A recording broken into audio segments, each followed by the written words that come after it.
All right, thank you. So this is joint work with Huasha, Zhao, who recently graduated from Berkeley, Biye, Jiang, who's still at Berkeley, myself, and I'll present, and Bobby Jaros. And I'm half-time this year at Berkeley and half-time at Yahoo Research. So from a high level, Gibbs sampling is a very powerful and widely used method for inference on probabilistic models, especially graphical models.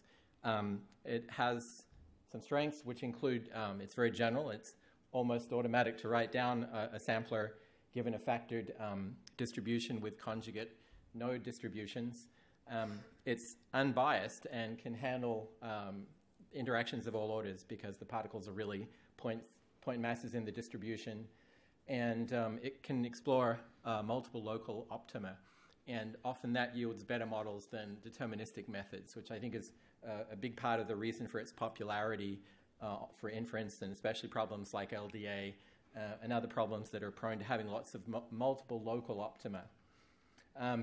Some glaring weaknesses are that it tends to be extremely slow relative to deterministic or symbolic methods, and typically several orders of magnitude slower. And to get comparable accuracy with a good implementation of a variational method is typically 1/100th of the number of iterations and passes over the data compared to a sampler. And the second problem is that because you're only obtaining samples from the posterior, it's tricky to get good parameter estimates from those unless the parameter distribution happens to be quite sharp. You're essentially getting some kind of sampling of the posterior distribution, which might have multiple modes. And so anyway, so there's a variety of workarounds, but often they're really limited intrinsically by the fact that you're representing the distribution with point masses. So same sampling is a classical idea. It's a few years old, maybe not widely appreciated, but it's a powerful method for addressing all of these issues, actually, and also giving you better control over the search. And I'll explain it in a second. Formally, it's called state augmentation for marginal estimation, and it involves replicating the hidden state, part of the hidden state of the model. And it effectively adds a temperature control, which is related to this replication factor, and allows you to control the temperature of a posterior distribution and essentially do annealing or do other kinds of controlled search strategy. And as far as speed goes, it does seem to give us basically the same speed as symbolic methods in terms of number of passes over the data. And parameter estimation also becomes simpler and cleaner, as I'll show in a second. So we're not really contributing to this method, but we're applying it to some big problems and also trying to develop fast parallel implementations. It's a very natural method for parallelization because it essentially does drastically increase the amount of parallelism in a Gibbs sampler. And what we're able to do for the latent Dirichlet allocation problem is basically take, here's a convergence plot for a typical collapsed Gibbs sampler on that problem. And the, let's see, the blue and the red, blue and the pink plots, those are two variational Bayes implementations. The pink one is a batch implementation. The blue one is an online implementation of VB, which is typically quite a bit faster. And the red curve is the same or cooled Gibbs sampler. And it'll be obvious in a minute why we call it a cooled sampler. But anyway, you can see we're basically getting the same kind of convergence as a symbolic method. And in fact, the asymptotic complexity is exactly the same. So that's a useful augmentation, and it's quite general as well. All right, so, and as I mentioned, it drastically increases the amount of parallelism of the problem, which is very handy, and so it's ideal for a fine-grained implementation on a GPU. And the implementation benchmarks we'll give were actually on a GPU, but it's important to point out that you would get most of these benefits from a CPU implementation as well. So somehow this is not intrinsically tied to graphics processors, although it does leverage them very well. All right, here's the LDA model.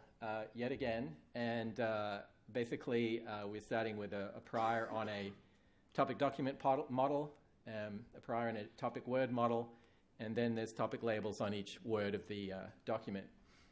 So we're going to treat these parameters beta and theta, phi and theta as the parameters of a probabilistic model, and then the labels Z are just less interesting latent variables that we want to integrate over.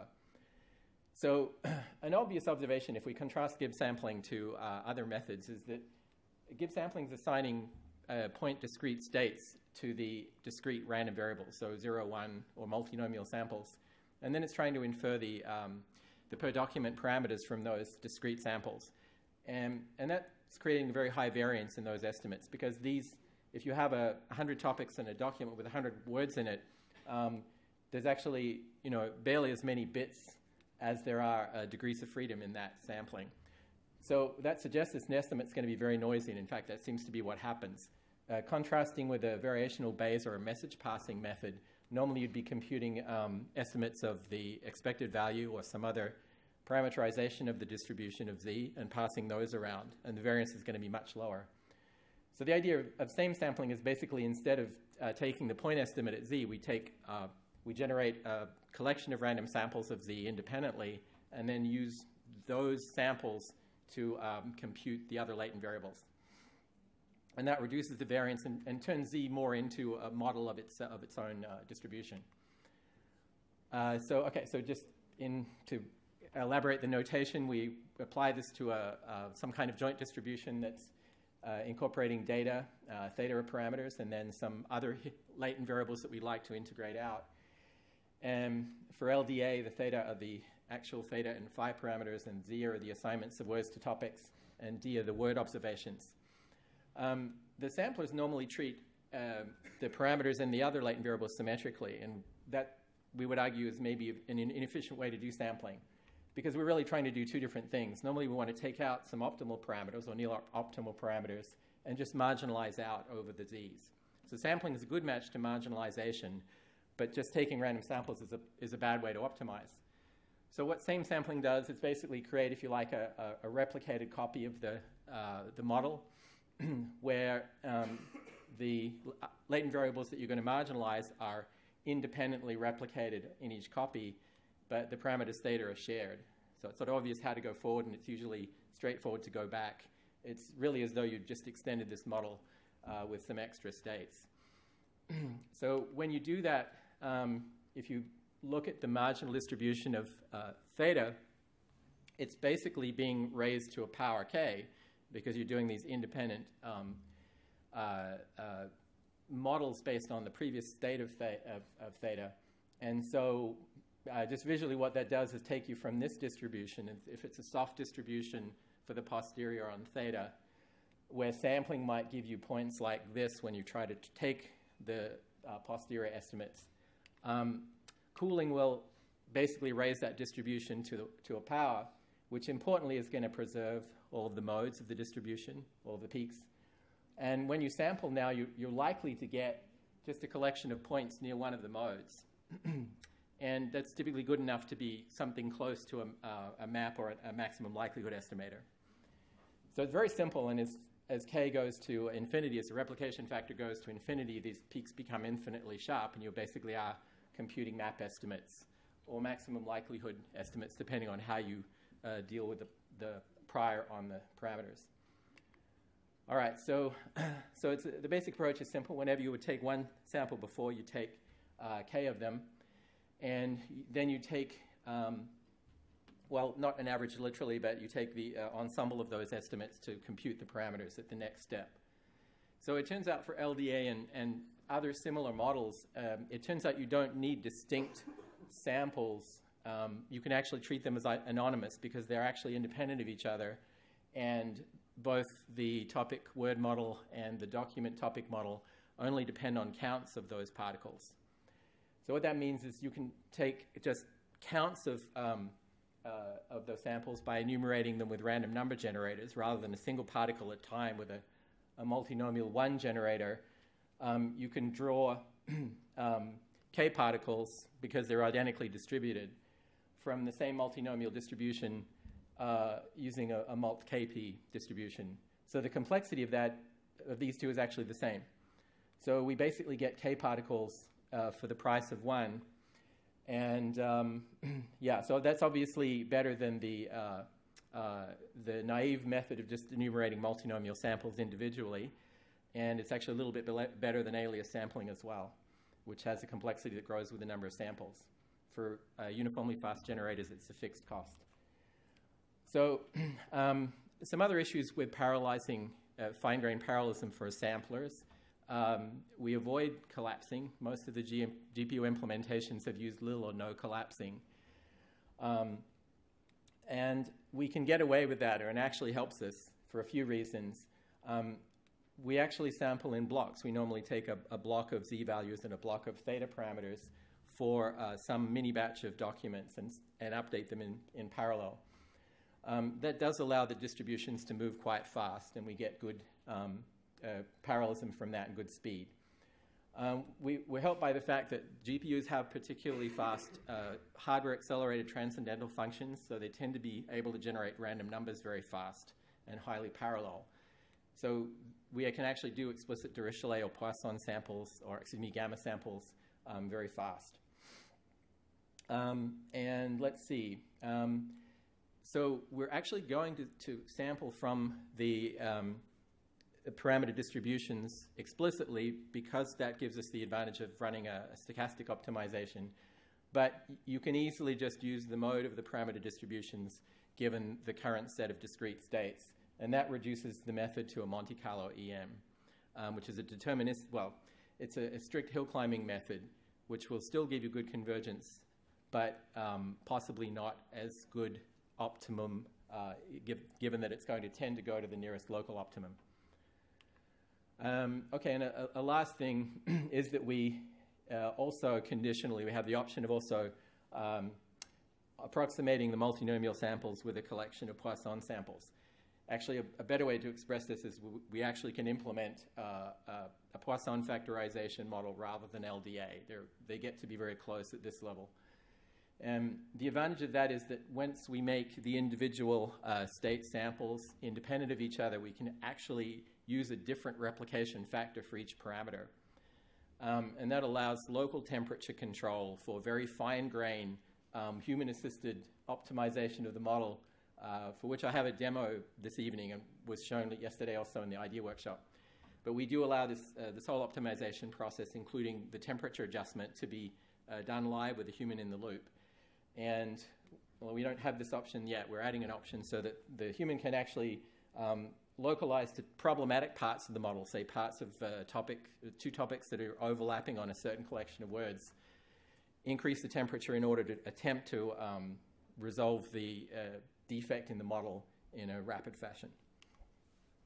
So we implemented this method for LDA using a toolkit called BidMark, which we've developed, which is typically very fast because it uses roofline primitives. Rooflining means they've been optimized to the known hardware limits for graphics processors.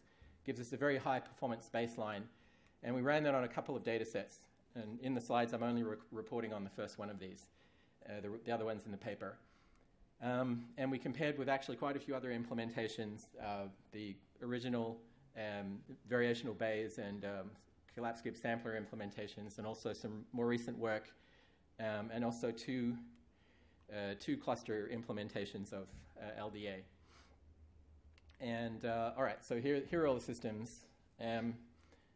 David Blai's implementation, Tom Griffith's original collapse sampler, a GPU implementation of the collapse sampler from NIPS 2009, the alias LDA sampler from last year, from this conference, some work by Guy Steele and others at ICML just a few weeks ago, actually, and then the PetroMem LDA implementation, which was reported a few years ago, and also there's an update in this conference.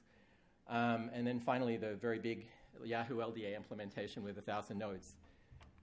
So, so the first page contains the benchmarks comparing the systems on a single node. And for the standard samplers to get to convergence, let's get one of the standard samplers.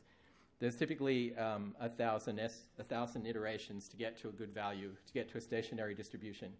So obviously we have a huge advantage if we're just doing 10 iterations or even 3. On large data sets, we actually do a bit better than converging in 10 iterations. So Anyway, so we have a big advantage there, and the advantage persists even with the accelerated samplers like alias LDA and Geistel's mean for mode, because they still require a very large number of iterations. Obviously, you could take our method and combine it with those methods, so it's not as though they're incompatible. But just at face value, the advantage of using same sampling is huge compared to some of the other techniques that have been developed recently. All right, and I'll just add that some slight but important details is that we had to impute the timings of some of the other models. That one's probably quite reliable because they ran the model at a dimension 1,000 and we're downscaling it. This one is less reliable probably because they only ran at dimension 20 and we're upscaling, so that number's probably less reliable, but you get the gist clearly that this is a lot faster than those other approaches. And it's also faster than the cluster approaches on moderate or large clusters. So again, the 90 seconds for which we get the convergence that you saw earlier is faster than the Pentium, Petrium LDA implementation on 32 nodes, running at a lower dimension, but still it's a big difference. And it's also outperforming Yahoo LDA, which is running on a 1,000 node but commodity cluster. Some important differences, though, both of these cluster implementations do support much larger vocabularies. We have to run the model as a dense model in GPU memory, which is currently about 12 gigabytes. So we can't run million word vocabularies, which the other system can. But still, we still have an advantage even versus the 1,000 node system when we're running same sampling. So it has a big performance edge. And you can scale the method up. The method, as we implemented it, is an out-of-memory implementation, which means it's running on mini batches. So it does scale up to very large models, and we run up to 10 terabytes. And with larger data sets, you typically require fewer iterations because you're actually processing many more mini batch updates in the course of traversing the data. All right, so to summarize, same sampling is a very simple but powerful technique for accelerating Gibbs samplers. And it gives us maybe a 2 order of magnitude advantage. If you actually look at the normalize also for accuracy in the first table, you'll find that we're actually probably 2 orders of magnitude faster and comparable with large cluster systems. Some quick notes about the annealing strategy. The method does support annealing. We tried a few different strategies. The lesson from that was basically the cooler, and more aggressively you do the cooling in the annealing strategy, the faster the models converge.